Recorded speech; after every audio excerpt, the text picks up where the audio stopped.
Good Thursday morning. This is Jack Branch with the Healthy Wealth Show. I'm excited. Hope you guys are off to a good start for the New Year's. All you guys making these resolutions, hopefully you haven't fallen off the train or the train track yet. It's only the 3rd. Maybe by the 10th you will, be back eating Five Guys and wondering why the hell you joined this gym. But I'm really excited today. There's a colleague of mine. One of the biggest things I experience, in the financial industry is a lack of education done, unfortunately, by many females. I've experienced, including my wife now. She's a widow and has experienced, just the traumatic loss or, through divorce or just through life events where females just don't seem to be, I hate to say this in a broad brush approach, but, don't seem to be abreast of the stuff out there as it relates to knowledge about how wealth works. And today I couldn't be more excited that I've got Traci Kelly out of the New Jersey area, actually just outside of the New York City area, that has been really carving some unique things out to help educate women, professional women, as well as men, but really has a calling she feels for her profession in life to really keep women in control of their world. So without further ado, I want to welcome my friend and colleague, Traci. How are you today, Traci? I am great, Jack. Thank you for having me. Hey, Facebook Live. I'm excited to be here. Like you said, this is my mission. I think there's just so much opportunity, so many resources out there that women don't know about. So I'm psyched that you are, on board and we're taking this mission forward. And all the way down to Louisiana. I'm excited. That's right. I mean, who's to say that an old bayou boy from Louisiana can't interact with a New York City girl? And of course you can. You're totally worthy. I just try not to speak too fast for you. That's right. Slow it down a little bit. No, but so when it comes to financial planning, so first of all, tell us a little bit about you and your background, kind of leading up to this that's kind of brought you to this point. I know we met through a mastermind group in the financial industry, trying to go out and get fresh ideas instead of just listening to the normal mundane strategies and techniques. But give us some background on how you got to really this place in your life where you really wanted to make this your mission in life. Sure. Well, very briefly, I've been in the financial and insurance industry I want to say about 16 years, but it feels like 100.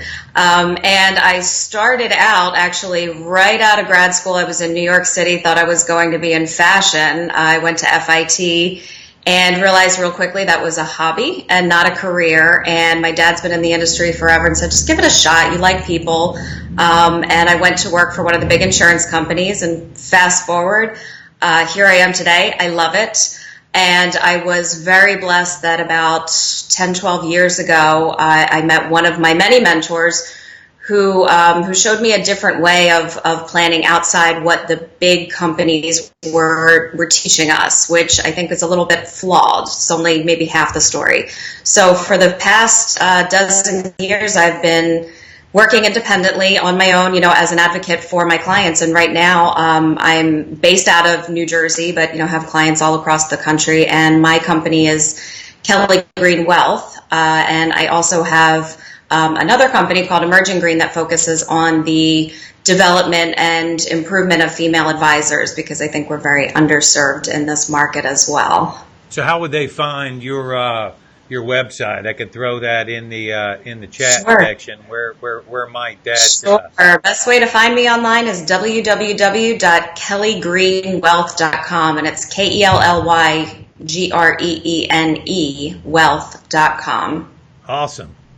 So talk to me, if you will, when it comes to financial planning, managing money, etc.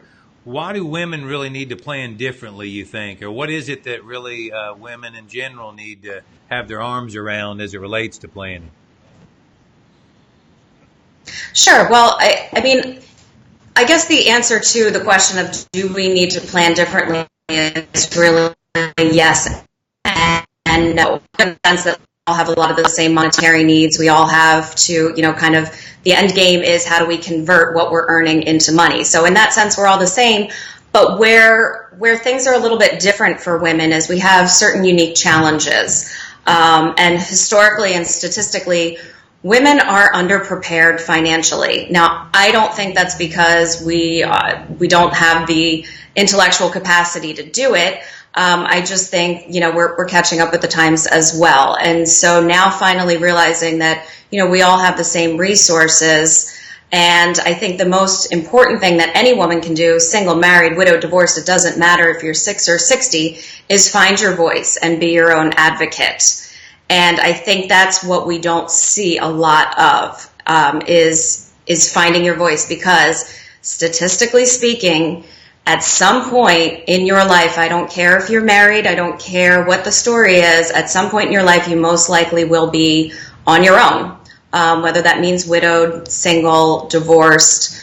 Women typically outlive a husband by 7 years. The divorce rate is what it is. We all know what that is. And women are waiting longer to get married. I'm in my 30s. I'm not married yet. So at some point, you will be the sole financial decision maker of your life and taking care of yourself, whatever that looks like. We're more likely to have a long-term care need, maybe because we're living longer. We're more likely to become disabled at some point in our life. So there's all these challenges, not to mention if we're taking time off from the workforce to take care of children, or maybe to take care of parents. That's time that we're possibly not putting into our Social Security. We're not maybe contributing to a pension or a retirement plan. So these are all things that we need to be aware of, and some of them it's difficult to go at on your own. So finding an advisor who understands these challenges, but also understands where the opportunities are and how to plan for those challenges. And that's great, because, so often in our industry is, different advisors and such can feel as though we're competitors with one another when really we're not. I mean, the competitor is the, S-class, or, the overconsumption, if you will, and not really living within one's means. And, Tracy and I don't believe you should live like a pauper like the guy in Nashville does, eating beans and rice. We believe truly that you should enjoy life as you go along and have a great retirement, whatever that looks like. That's changing year in and year out. And, so often people defer or postpone the enjoyment of life. And I know Tracy and myself don't subscribe to that message, because tomorrow's never promised. And so right. While we don't want to have doom and gloom and fear, we still have to plan in such a way that we're being prudent, and I think that's what you and I connect on so much, is so many of our peers just focus on accumulate versus truly use the money. And what is the purpose of the money itself? So what specific challenges, in addition to what you've already covered, do you think face women today, Traci? Well, additionally, from kind of what we talked about, I think one thing that we're going to be seeing a lot more of is you've heard of this, this quote, sandwich generation. And it typically falls on the shoulder of the woman, where you may have been taking care of your own family or are taking care of your own family, children, and now you're also taking care of aging parents. So it's kind of a double duty. So, and this is not only financially possibly having an effect by taking you out of the workforce, but possibly physically and definitely emotionally, all this strain, it's something to take into consideration. And it is a fear of mine going forward. We're going to be seeing a lot more of this, because the cost of care for our elderly is skyrocketing. So are we going to be, a segment of the population that's really going to be suffering? So how do we circumvent that challenge? One thing I think is, if you're an adult, you've got to be talking to your parents. What's their plan? How, being proactive, I think, is the most important thing anyone can do. And they are uncomfortable situations, conversations. Nobody wants to talk about what it's going to be like when mom and dad need help. But it's things that we really need to be addressing. Women are more likely to become victims of elder abuse. So if we are receiving long-term care, or a parent is, we are more likely statistically to be abused, whether it's maybe by, hopefully not a family member, or somebody that's hired to take care of us. There's a lot of speculation that going forward, some robotics are going to be taking over nursing, and that's a whole other discussion. But the cost of that kind of care, divorce, I've seen it, and it's still, even in today's equality society, that one spouse, and it typically has been the male, one spouse tends to make most of the financial decisions. Ladies, you don't have to make the decisions if you don't want, but please be a part of it. Understand what's going on, because you just never know. And it's not doom and gloom. It's just, it's smart to understand what's going on, because we love our husbands, but they don't always know what's going on either. So I think it's important just that everybody kind of has an idea of what's going on. Another statistic is there's something called gray divorce, and that's divorces after the age of 50. Women are much less likely to remarry. I mean, who wants to do that again? No, I'm kidding. But it's just true. Women are much less likely to Well, they're more remarry. independent. You guys get a sense of independence after you've been, maybe in a relationship for so many years. That's an interesting statistic, because I do notice how often men rush back out into Absolutely. the dating world. And I look at my mother, when my dad passed, it was 17 years. I was like, Mom, you should go out. She's like, why would I do that? I had the best ever. Yeah. Probably like your folks. I see your mom and dad. I don't know if there's that need to couple up again. Yeah. Which, can have a financial impact as well. A couple other challenges, if we are going to be widowed first, or, alone in our elderly years, is making sure that your estate plan is what you want it to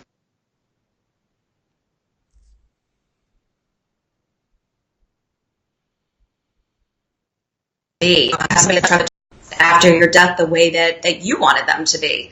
All these things we don't necessarily want to think about, but they are important to think about. And going forward, I just think that there's going to be more and more opportunity, because we're having these discussions. So they say women are far less likely to be approached by a financial advisor for any type of services. So there's that. Yeah. The statistic is something like that men are 3 times more likely to be approached by a financial advisor. So we don't, in some cases, and I'm just saying it for me, I know nothing about cars. Going to the mechanic is like, it's painful. I have no idea what's going on. I want to bring a man. That sounds crazy. Yeah. I think that's what a lot of women are experiencing within the financial profession. Overwhelming. Yeah. Lack of trust. Yeah. So in this time of equality that we live in, don't women have the same access to resources as men? I absolutely think we do. Absolutely. And I think we're lucky to be living in this time. So where the split is not maybe knowing where those resources are, or feeling comfortable approaching them. That typical stereotype of the Gordon Gekko financial planning stockbroker. That's an intimidating thing for some women. Or maybe not even intimidating, but you look at that and you go, he doesn't get me. I'm not, like you said, I'm not maybe interested in amassing this big thing of wealth. I want quality of life. I want an advisor that understands that. So I think it's just, we have all the same resources. It's now finding a way to identify what those resources are. And as far as, the millennial women and younger, I think the sky's the limit. I think that their experiences are much different than even mine, and my mother's, obviously, is that I think they're expecting to make a lot of their own financial decisions. So I think that's fantastic. They've watched the other generation screw it up, right? And not maybe plan as according, and they're like, I'm not signing up for that, to work 100 hours a week. I'm actually more encouraged by the millennials. Some people get freaked out and think that generation doesn't have it. I don't know. I mean, many of the ones I associate with are very forward thinking, very innovative, and very efficient. Oh, I think so. I think there's a lot of opportunity. And I think, like I said, especially I call them girls, they're not girls, the young 20s, millennial women, that see the opportunities there, and I think they expect to be. Yeah. decisions. Statistics show, Traci, the women are less aggressive investors than men, and this is often stated as a negative, especially in the stuff you look at where, man, my product's better than yours and I can have a gazillion dollars with, taking all this risk. I mean, what do you think that this is a challenge or a weakness for women associated with? I certainly don't think it's a weakness, and I think it's only a challenge if we say that aggressive means that we're just doing something. But as far as being an aggressive investor, I think it can be overrated. I know we both use similar strategies with our clients. I believe that where your money's located is more important than what it's earning. So you have those people that when the stock market's up, they're banging their chest and telling you how amazing they are. But what goes up must go down. So being super aggressive is not always the best case, and you don't actually need to be if you have a prudent, consistent strategy. There is no need to go on that constant roller coaster. In fact, I have married clients, they're in their early 40s, and he is so incredibly aggressive, and she's just very balanced, almost conservative. And we looked at their two separate accounts, and they've been investing over the same amount of time, let's say 15 years. In their early 40s, they're both at about the same place.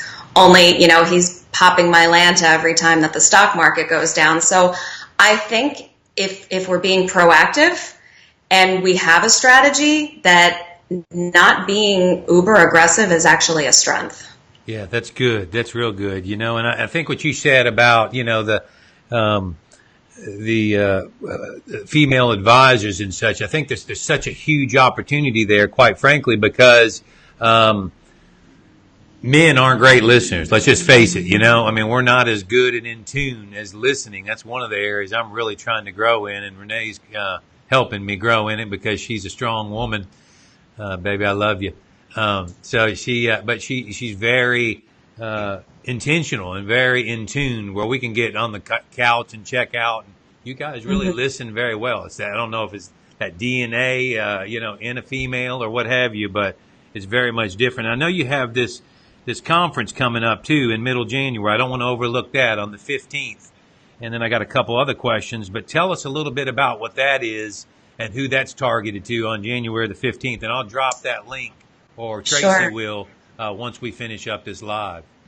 Yeah, absolutely. So the Thrive Summit by Emerging Green, which, Emerging Green is the company that I have for female advisors. And what this conference is a virtual conference. So it's online. Everybody's meeting online. As much as I'm old school, I love, person to person. We're so busy. It's so difficult sometimes to get together. But I do believe that the female advisor population is very underserved. The dropout rate for women as financial advisors is ridiculous. I said I've been in the business for 16 years. When I first started, I would look around the room and there were maybe 10% women. Fast forward to 2019 now, it really hasn't changed. Think of some of the groups we've been in together. It's a couple women. I thank God I had only brothers growing up, because this is fine for me. But I don't believe that we're in an industry that develops us the exact way that we should be. And it's not a slight. It's just we have not been standing up and represented. So one of my biggest missions is to develop and grow female advisors, not just so we can go out and serve the female population, because I believe at some point this is going to be old news. We're all going to be the same. But what this online summit is going to be is a series of master classes for women advisors on not only, economic and financial strategy, but some of the business behind the business, working on your marketing, effective video strategy. Obviously, this works. And really, how do we set ourselves apart? How do we stay true to our feminine nature, but still, be effective in what we're doing? Because I don't know if it's in our DNA, but typically women are better listeners. You are. Definitely. I'm sure there's some phenomenal male listeners out there, but typically we are.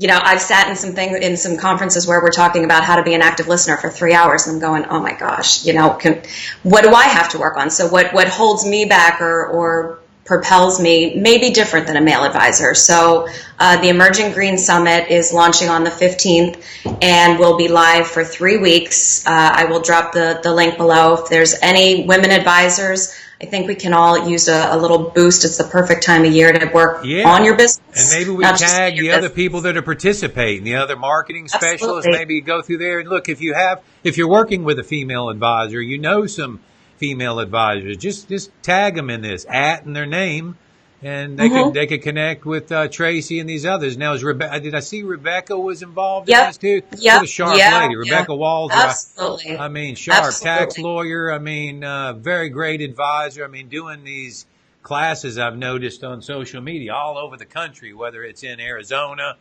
in New York, in Florida. And I don't know her as intricately as you do, but I mean, just her reputation is brilliant financial mind. And when you hear her speak, she's just like, I mean, every time it's like getting a jolt. I'm like, oh my gosh, I got to go out and do something, because she's just so incredibly not just knowledgeable, but passionate about what's truly happening economically and versus what we see kind of in the media, because they're two different stories, as they you know. They really are. Just like you were saying, you were just in Paris, and the fake news shows that the city's burning up, and I'm seeing you enjoying good champagne and good pastries and cheese. Yeah, it wasn't quite the war zone that the BBC said it was. Exactly. It's funny. I'm in my hotel room looking, and it says Paris is a war zone. And I look out, and I'm like, anyone want to go to Notre Dame today? Grab a drink afterwards. It was fine. So that we know the media is partial sometimes. It really is, and and in your financial world, it's very challenging. Especially now, there's so much information. And we've shared this with people before. You'll pick up a magazine or not even magazine anymore. You'll be doing a Twitter feed or what have you, however you get your news these days, and you'll read an article that one month will say you should be doing this, and the next month's article says something 180 degrees. So there's just so much misinformation, especially in the financial realm. And I would encourage you females that are in the sphere to look at this conference coming up that we'll post. So what other opportunities are there that may be women specific that you see? Right. So I think there's a ton. I really do. And I don't present any of what this mission of is as us versus them. It's really not. It's how we all work together, but we're all unique. So I think really the sky's the limit right now for women. The resources that are available to us are becoming more and more available and more visible. I think, and I'm going to look at my stats so I don't mess it up, but we are controlling the majority of private investable assets. So as of 2016, women controlled over 5 trillion personal assets. 2020, 11.2 trillion assets will be controlled or just made decisions by women. That's 67% of all U.S. assets. So we are more and more making these decisions, whether it's for ourselves, our families, our parents, corporations, women business owners, huge booming population. The amount of businesses that are now being born from women entrepreneurs is growing at 114%. That's huge because the national average is 44%. Wow. So, if you're looking for an opportunity as a woman, I can speak to that. It speaks to my heart. I love being an entrepreneur. There's some special grants. There's things available. Women entrepreneurs are a very tight-knit group, so there's tons of masterminding available. But as an advisor, we still have the same needs as our male entrepreneur counterparts. So, things like business succession planning, disability insurance, group insurances, whatever retirement plans. There's just so much opportunity on the advisory side, but so much opportunity for women that's just it's never been there before in this capacity. And I think part of it is just the ability now to just go out there, take those resources, and it's no longer we want to be equal. I think we're there. I really do. So it's just finding the right resource, and finding an advisor, and it may be 2 or 3 advisors that are going to talk to each other, but that will understand, your unique needs. That's and okay. in this world of robo, why not have more eyes than one, right? I mean, absolutely. As long as they're all talking to each other, I think it's fantastic. I don't want to be the end all be all. And I think it's great. And go ahead. No, go ahead. I think that creates that vacuum why you kind of created this whole thing for advisors. It makes sense now because they have lagged a little bit in that respect, and there needs to be work done to help these other females and women move to the to the 20 to now and really take it to the next level. Sure. And even on the sadder side of that, but there are going to be a lot of widows coming in the next few years as the baby boomers get into their golden years. I had 3 clients this past month unexpectedly widowed, and the statistic is 70% of widows will change advisors within the first year of becoming widowed. So that leads me to believe they're either dissatisfied with that person, they never felt a connection with that person, or maybe somebody else swooped in and there wasn't a strong enough connection. Doesn't necessarily mean their old advisor was poor. But again, this is not only an opportunity to understand, the unique needs of a widow, which, listen, I've cried at my desk with women who've lost their husbands. Sometimes that's the bulk of the meeting. I know as a woman myself, I want to feel heard. I want to feel understood. It's more important to me to have this connection with whoever it is, even a doctor or an attorney. So I think coming down the pike, that's something we all need to be understanding of is that this is going to be happening. And as women, if you're in your 50s, 60s, 70s now, it's having these proactive conversations about estate planning, about what's going to happen, because none of us are getting out of this alive. So how do we transition? So just like you said, Jack, nobody wants to remember any parts of their lives, let alone the final years, as being miserable for whatever reason. Certainly not monetary. Yeah, and there's a lot of shift in that whole respect too. What does retirement look like? It used to be, hey, we check out at 65. Now I see more and more people working later and later and later, and women, as long as they're living, and men, it's created a lot of pressure, to have this safe withdrawal rate, if you will, integrated in. So what can an advisor do to best serve the needs of women that you would say in this day and age to better be, as you said it, in tune, if you will, with their, heart's desire? Because that's where I think is really the biggest challenge as a guy like me that might be loud and gregarious. No. How do I slow down to listen and speed up and really connect? And I want to hear more about that, about what you believe to serve the needs of women more deeply. Sure. I think the most important thing is to kind of understand the expectation right up front. What is the expectation of this? Because I think sometimes as advisors, when we're meeting with a client, we're almost ingrained with, okay, push play and here's the Traci show. I'm going to show you how smart I am, and not even understanding what that person needs to kind of bring to the table, what their expectation of somebody like me is, not what my expectation of what this should be. So I think that's the first thing is, and if you've got to have some open-ended questions just to keep you in line, there's nothing wrong with that. But then taking a minute to just talk, I'll sometimes push all the paperwork to the side. You brought statements, whatever. Push it to the side just for a minute, and can we talk? I want to know what your expectation is. And they change from year to year. You might have been my client for 5 years, but we're going to have that same talk every time. So that's one. Understanding that time is so scarce and precious. So, not that, women and men have different amounts of time, but we're running around just no differently than anyone else between practices and going to work and trying to get to the gym and yoga and the grocery store and maybe getting our nails done. There's so much. Our time is precious, so we want it to be focused on the things that we need to be productive in whatever that is when it comes to our planning. I think this one's huge, and I can't speak for all women, but I tend to see a lot of women where we focus on our quality of life so than wealth accumulation.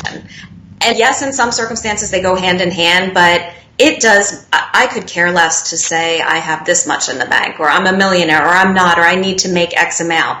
How does that translate? And how does it translate today? I like being able to pick up and travel. That's important to me. That's quality of life. I don't care as much about what I drive. So, it's those things. And what does that look like in retirement? What's quality of life versus having this wealth management conversation? I think that's huge. And then the last one is just, taking a minute to realize that it's going to take a minute to gain somebody's trust. I say to my clients, this is not a quick relationship. It's not a wham bam, thank you, ma'am. I'm in this for the long haul. We're gonna be friends. We're gonna be family by the end of 10 years, 20 years, whatever it may be. And I understand that it's gonna take a minute for us to start to trust each other. I think just having a little patience and an open mind that way, it's sounds simplistic, but sometimes it's easier said than done. Yeah, we want to rush in quickly and build the pyramids in a 30-minute conversation versus taking our time slowly, methodically, and strategically. Well, I really appreciate you sharing this stuff today. We've been talking about this for quite some time, and I'm really most excited about the stuff you're doing too with the advisors, the female advisors.